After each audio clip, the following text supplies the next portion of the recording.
What's up everybody, I'm Brian from I Want Tesla and I've got a video for you. I've been sitting on one of the parts for a little while.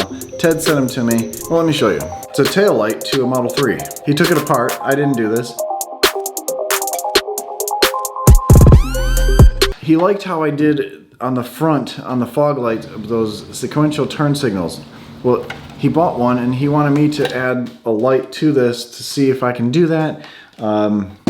And he sent me this a little while ago. The lens is off and then this is the interior piece. But there's a lot to it. There's a lot going on in there. I couldn't get this to work, but I got something else to work for you. I did the passenger side already, and I'm gonna show you what I did on the driver's side and show you what it looks like. It's dark out now, so you'll be able to see a little better because it is light.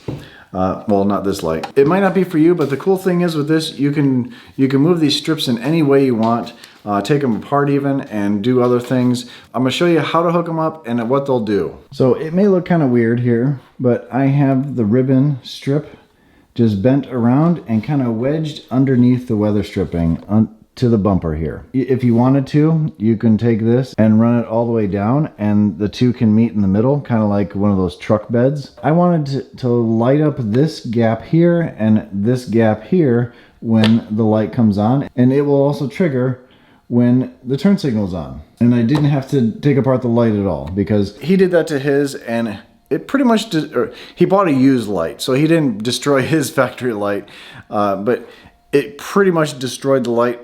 I don't think there's a way to put it back together. So these lights are not really easy to take apart. And there's a lot of plastic that if you heat them up, I think you'll bend them and you won't be able to get it back to place, or you'll warp the plastic. The cool part about this is it's only 2 wires.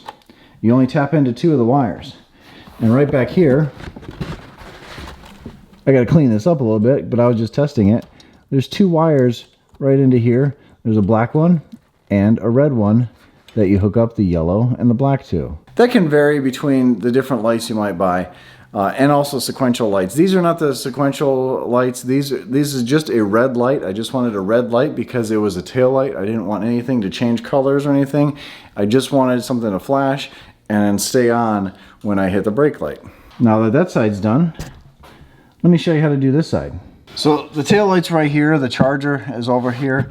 We're going to pull this panel back, and what we have to do is remove this little plastic clip. And you just take a little pry tool, get in there, pull that tab. That's a pretty hefty duty one. One way up top here, one way above the light. Then you could disconnect your light there as well, and this can fold down. This is the light, the connector for the light. If you're holding that down, it's easier to put in and pull out with a pry tool. Here is some 8mm bolts here and here. That's what you need to remove next.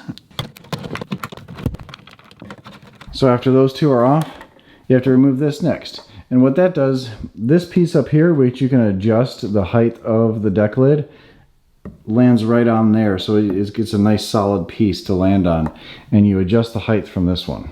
This thing's on pretty tight. I just took some pliers, loosened it up, get it moving, and then you can get it off by hand. It sounded dirty. Pretty scary inside that light. There's a circuit board that all these bunch of wires go to, and I couldn't find anything that was actually giving me power for the brake lights or turn signals or anything. Let me try to show you this if it'll focus. Back in there is where the power comes in, and you see those ribbon cable, that ribbon cable that comes out. This ribbon cable has quite a few wires on it, but when it was plugged in, I had this plugged into my car, that I couldn't find power in any of these. And you would think I'd find power into this. These 2 wires light up this ribbon, this glowing red piece. This actually glows red, even though the lens is red, this glows red as well. It's kind of cool.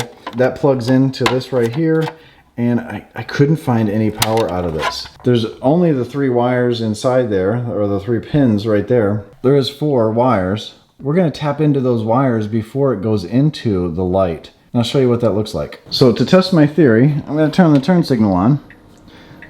You can see the turn signal's flashing really fast because the tail light is not connected. And that's what lets you know that something's not working. Maybe the tail light's busted, or most cars actually do that. The turn signal will flash really fast if the light bulb is out. Well, there's no light bulbs in this. This is just LEDs. So it kind of lets you know, it's like a warning for you that, hey, you need to check something out before the cops check you out. Now that I have the turn signal going to this, it's not connected, we're going to plug in the black wire and the yellow wire. So I'm going to put the black to black, that's on the end here, and the yellow wire to the second strip. And then they start slowing down. So this is synced up to the turn signal and the brake as well. So now this is going slower, so is the front. Because now there's power, the computer senses that, hey, there's a turn signal going. There's power going to this. Now we're going to tap in before this connector, and then once we plug this in, this will light up and this will light up. Really, really easy. This is one of the easiest projects for lighting that I've done here. And the cool thing is, all we need are 2 clips, well, 4 clips, 2 for each side of these little splice wires. I'll show you how to use these, but these are what I used for the front turn signals. So these are left over, didn't have to buy anything extra. Well, I had to buy the light. So now that we know which wire goes where, we do need to remove the light. Reason being, we have to pop this wire through where the light connects to. And then we're going to feed it up and around, and I'll show you that part. But we're going to disconnect this light. The light will pull right off. There's 2 pins over here and 1 pin over here. You just kind of wiggle it back and forth, and the light will come loose. I'm going to put the camera down so I don't drop it and break the lens. And just like that, it comes right off, and you can clean that up if you'd like to.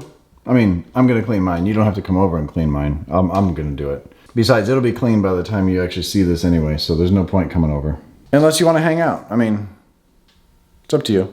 Now I'd like to take this opportunity to apologize to the people that aren't going to do this project, but have OCD about cleanliness and seeing all that dirt behind the light. Now, even if you're not going to do the project, I'm sure you're going to take your taillights off to clean them. I'm sorry. I made extra work for you, and I deeply, deeply apologize for that. So now the next move is to just push these wires through here. We're going to push them through and give us enough room on that side so we can hook the wires up here. But this light will stay on the outside. But you'll have to play with the lights that you actually get. I'll have a link to these exact lights down below. I got them on Amazon. But you can get whatever ribbon strip you'd like. I'm editing this right now and I realized that I lost some of the footage where I showed you how to use these clips. This opens up on this end and you can take one of the wires. There's a hole right there. You open it up, you slide it in till it stops, and you crimp it down. You can crimp it with your fingers, but to get a good secure fit, you just get some pliers and then that is secure in there. This is going from the LED, and then what you're tapping into, say, is this wire. This one goes across and you just lay it in right there, and you do the same thing with the pliers. Crimp it down, where this is the line going to your tail light. This is the line coming from your LED, and it's all connected. If you decide you don't want these later on, you just unhook this, pull the wire out. There is 2 marks on there, but you can just wrap that with electrical tape and you'll be fine. So now we're just going to connect these 2 together. We'll make sure this light works before we go too far. So I've got the light sitting there, the light ribbon up top here. I'm going to hit the brake, I'm going to hit the turn signal and see what happens. First, the turn signal. So we know that this lights up with a turn signal, and it also lights, obviously, this light. So we know the light works, we know this light works. Now I'm going to touch the brake. The brake light works on the brake light, all the brake lights work, but the turn signal is still on. So I'm going to turn the turn signal off, and now it's a solid light. Push on the brake again, it's a solid light again. It's working as planned so far, which is great. The headlights are on, we have the running lights on, but this ribbon light is not on. This is only going to work with a brake light and turn signal, which is absolutely perfect because I don't want it on all the time. So now I'm going to take this strip and run it just like the other one. It was pretty much like this. Just kind of had it wedged here, stopped about right here. I actually took the bottom cap of this off, and as I pulled this back a little bit, this weather stripping, I was able to feed it down in between the bumper and the weather stripping just to lock it into place. Try to make them even, and that's pretty much it. It is pretty much just resting in here. You can pull this weather stripping back a little bit more and wedge it in tighter. It is a light, so it's just going to filter through and it will be fine. But that is it. It just goes up and comes down the side here. Just like this one goes up and comes down the side there. You can just close it and it's like normal right now. There's no difference. There it is, both sides. It's just something a little subtle, a little different from everyone else's car. I mean, that's kind of my theme on my car, is something a little different. You can see from the side, and you get it down through there. Like I said, you can just run that strip along the bottom and have them both meet in the middle. So when you hit the brakes, so you'll have a big red smile, which might be kind of cool. When I could still do that, actually. They're just kind of resting there.